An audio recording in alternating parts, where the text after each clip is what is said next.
We met in the Netherlands, and everyone skates in the Netherlands, you know, adults as well as children.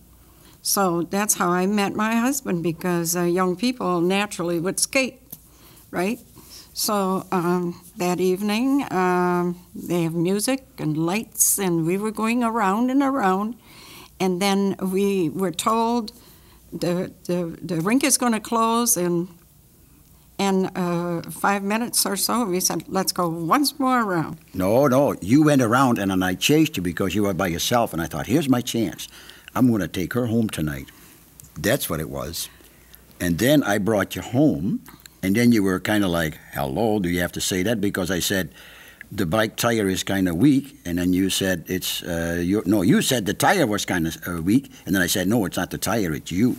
You didn't like that, did you? Well, no, okay. I did not like that. Yeah. And then I brought you home, and then what did you say after it was all done? I'm going to go to America, you know, we cannot really have a relationship. And he says he was going as well. He had that in his mind. Yep. So then 2 years later, we left. And a year later, he came. I was in the military in the Netherlands, and I got out of the military. I said to Mom and Dad, adios, I'm out of here. And in 1957, we came here, and now we're almost 53 years married, and she finally got me trained. What do you think? You have me trained, honey? Or you're still working on it? It's a work in process. That's what we call it. Jim was good friends with two of my brothers, and he used to come out to the farm and hang out with two of my brothers, and they'd go hunting together and play games and things like that. And so I never really noticed him. And he's a little bit older than I am, and so that was also a factor. And when I turned 15, it was just a couple weeks after my birthday, and it was a Sunday morning, and my parents called me into the bedroom before church, and they said, this morning somebody is going to ask you for a date. And he had gone to my parents and asked permission to take me out, and they said yes.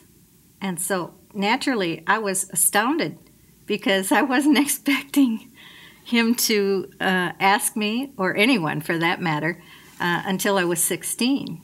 And my parents encouraged me to say yes. And so they wouldn't tell me who. And when we got to church, naturally I couldn't tell you a thing the pastor said. I was thinking about who is it? And after church that morning, he followed me out of church and asked me if I would go out to a youth group party with him, and I accepted. And that was our first date. That was back in 1950s. And we dated that summer, and then Jim went off to college, and I went back to high school, and we wrote letters for 2 years. And it wasn't too much longer, and he proposed to me when I graduated high school, and we set the date for about 6 months later and got married, and that was 46 years ago. And March of 1963. Yes. So we're coming up on 47 years, and very happy, very happy. No regrets. God has been wonderfully good to us in our marriage. Bob asked me out for my first date when we were both 15. We were sophomores in high school. Right. And we went to the all-school pizza party. Bob was not able to drive at that time, so we went on doubles with seniors, and I lived out in Borculo. And we were going to Zeeland High School, and the drive out to Borculo was quite a ways, and it was a snowstorm, and we had to walk to my door in snow up to our knees. He did not kiss me goodnight. I remember that too, honey. I remember that. And I just said, thanks for a great time. Then he did not ask me out again until we were juniors, and we were juniors in high school. and each one of us tried out for the junior play. And Bob made it, and I did not make it, but That I was got on the makeup committee. I was George Bigelow, remember that? You were. I can remember what you wore. You wore khaki pants and Yeah. a red plaid shirt. And you made me up. I did. I got on the makeup committee and made him up. Right. And then after that, we went out to Russ's Drive-In for a bite to eat, and that was the start of our dating. And so we dated throughout our junior year, and actually that was January of our junior year, and by April we knew that we wanted to get married to one another. After the third date, I came home and I told my mother, I think I found my wife.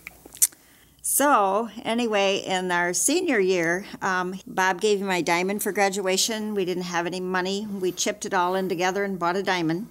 I remember picking it up at Fox's in Grand Rapids. We did. And then we got married in December. After graduation in June, we got married in December of 1961. And the rest is history. I just love this lady to death, and it's 48 years, a wonderful marriage.